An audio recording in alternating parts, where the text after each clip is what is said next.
तो देखो सबसे पहला हमारा जो ऑप्शन है सिनेरियो मैनेजर, जो हमें मिलता है व्हाट इफ एनालिसिस में। अब इसमें हमें एक्चुअली क्या करना होता है, इसमें हमें ये जो डाटा दिया हुआ है प्रोडक्ट के नेम, उनकी क्वांटिटी और इनका total amount according to the price हमारे पास यहाँ पर है। अगर हम इसका रेट ऊपर नीचे करना चाहते हैं और हम दो तीन रेटों को एक साथ देखना चाहते हैं तो हम इसका चार्ट बना लेंगे। उसके लिए आपको सिनेरियो मैनेजर पे रखना होगा। यहाँ पे मैंने ऑलरेडी चीजें बनाई हुई हैं तो मैं इसे अभी फिलहाल डिलीट कर देता हूँ और इसको मैं री अगेन बनाऊंगा ऐड बटन पे क्लिक करके।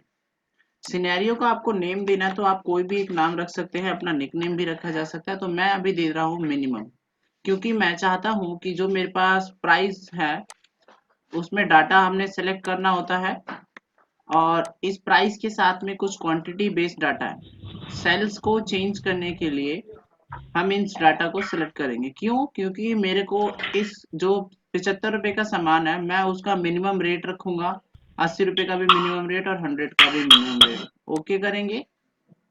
यहाँ पे 75 लिखा हुआ है, 75 को हम बेचेंगे 70 के हिसाब से, 80 वाले को हम 75 के हिसाब से और 100 रुपए का जो जा रहा है उसे हम 90 के हिसाब से सेल करेंगे।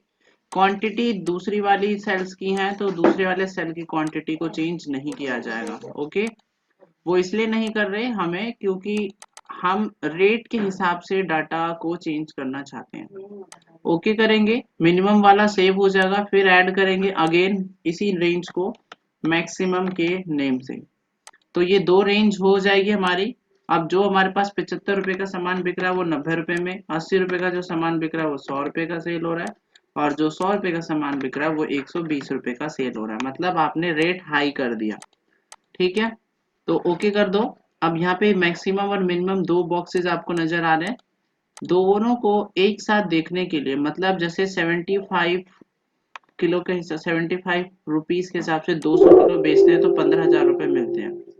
मिनिमम और मैक्सिमम रेट आपने जब चेंज करे तो आपको कितने रुपए मिलेंगे कितनी सेल्स करने पर, क्योंकि 250 और 500 सेल्स सेम है लेकिन रेट चेंज है, तो रेट के अकॉर्डिंग टोटल सेल कितने रुपए की होती है मिनिमम बैलेंस निकालने पर और मैक्सिमम बैलेंस को पुट करने पर वो शो करेंगे। तो यहाँ पे हमारे पास है समरी चार्ट। तो आपको रिजल्ट इन तीनों बॉक्सेस का देखना है, आपने इन तीनों को सिलेक्ट किया और ओके कर दीजिए। तो ये रहा मेरा सिनेरियो मैनेजर। सिनेरियो में जब आपकी करंट वैल्यू है जो डाटा में हमने मॉडिफाई नहीं किया हुआ, डाटा के अंदर हमने यहाँ पे एंट्री करी हुई है, तो जो एंट्री एक्चुअली मुझे दिखाई दे रही है 75 के हिसाब से 15,000 रुपए मिल रहे हैं।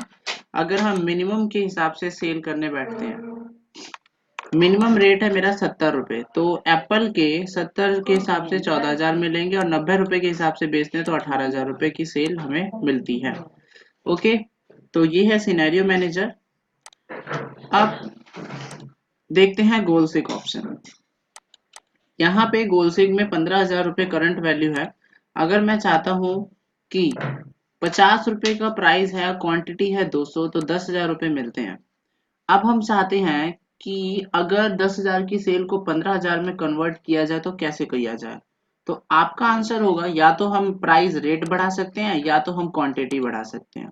बट अगर कोई चीज हमने थोक रेट से मार्केट पे खरीद ली और अगर आप उसको अपने इन हाउस आकर बेचते हो तो हम उसका प्राइस रेट हमेशा अप डाउन कर सकते हैं। तो हम पहले क्या करेंगे, जहाँ पे टोटल आंसर आ रहा है इक्वल वाला सेल, उसको सिलेक्ट करके व्हाट इफ एनालिसिस के गोल सिक ऑप्शन में क्लिक करेंगे।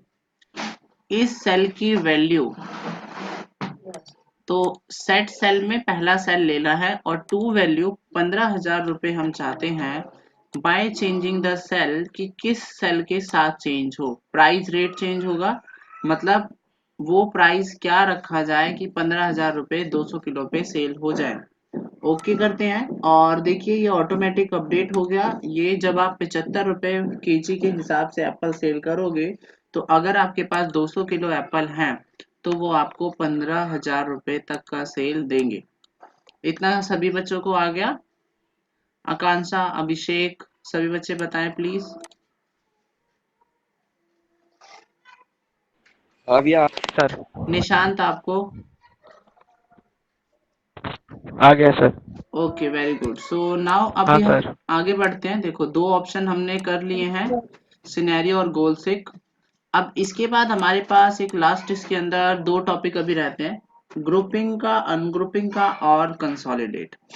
तो पहले हम लोग ग्रुप करना सीख लेते हैं। ग्रुप करने के लिए मैं यूज करूंगा मेरा ओल्ड डेटाबेस जो मैंने यहाँ पे बनाया हुआ है। ओके, अब यहाँ पर मेरे पास कोई इंस्टीट्यूट का, जैसे मान लीजिए मैंने यहाँ पे रिजल्ट्स लगा रखे हैं, इंस्टीट्यूट नेम हम ऊपर लिख देते हैं। ओके, अब इसके बाद मेरे को ये डाटा हाइड करना है। मैं कुछ चाहता हूँ कि आप इसमें से 3 या 4 लाइनें ना देख पाए, तो हम करेंगे डाटा टैब का यूज और यूज करेंगे ग्रुप ऑप्शन से ग्रुप पर क्लिक। यहाँ पे सिलेक्शन में माइनस और डॉट का निशान आ जाता है, तो आप जब इस पे क्लिक कर दें तो ये डाटा यहाँ से ग्रुप होने के बाद अलग से आप हाइड कर सकते हो। अब हाइड करने के साथ ही साथ आपको एक्चुअली क्या करना है, अगर आप उस डाटा को वापस से सीन करना चाहते हो तो डाटा अनग्रुप किया जाता है। अनग्रुप करने के लिए आपको पूरा डाटा सेलेक्ट करना पड़ेगा कुछ इस तरीके से, फिर प्लस के साइन पे क्लिक करना पड़ेगा। सिलेक्शन के अकॉर्डिंग आपने जो यूज किया है उसे अनग्रुप किया जाएगा। अब वो रॉ है या कॉलम है ये डिसाइड कीजिए। तो मैंने रॉस को अनग्रुप करना चाहता हूँ तो मैंने इसको क्लिक किया। ओके, तो ग्रुप और अनग्रुप ऑप्शन बहुत इजी है, इसमें कोई भी डिफिकल्टी नहीं आएगी आपको।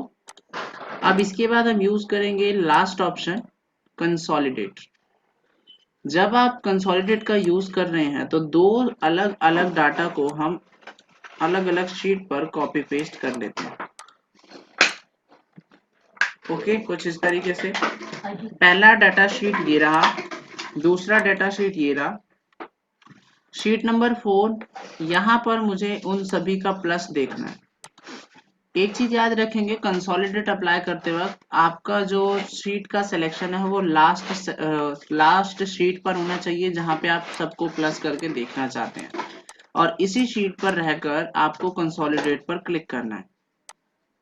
जब आप इस पे क्लिक करेंगे तो यहाँ पे आपको एक पॉपअप बॉक्स खुलता है कंसोलिडेट ऑप्शन का, और इसमें लिखा रहता है सम करना है, रेफरेंसेस ऐड करो। तो मार्कशीट वाली शीट से हम पहले इस वाले रेफरेंस को ऐड करेंगे, फिर एक रेफरेंस ऐड होने के बाद शीट नंबर 3 जो मेरा दूसरा रेफरेंस है यहाँ पर मैं इसको भी ऐड करता हूँ।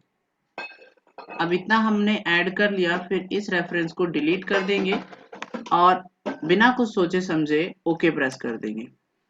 तो जब आप ओके प्रेस करोगे तो पिछली दो शीटों का डाटा यहाँ पे प्लस हो गया। ओके, लेकिन अलग अलग सेल का डाटा अलग अलग जगह पर प्लस हुआ है। मतलब जैसे सीरीज वाली थी ना 80 और पहला सेल है 87, दोनों को प्लस करेंगे तो 167 होता है। अगर आप डायरेक्ट सम फॉर्मूला लगाते तो इन सभी का प्लस एक सेल के अंदर आ जाता, लेकिन कंसोलिडेट कैटेगराइज करके अलग अलग सेल, दो सेल्स की वैल्यू को दो अलग अलग अकॉर्डिंग दिखाएगा और सिंगल रॉज में डाटा फिल अप कर देता है। तो आई होप आप लोगों को ये चीज समझ आ गई होगी कंसोलिडेट कैसे अप्लाई होता है। ओके, प्लीज चैट बॉक्स में रिप्लाई करेंगे हैव यू डन और नॉट। आप लोगों को क्लियर हो गया तो मुझे बताएं।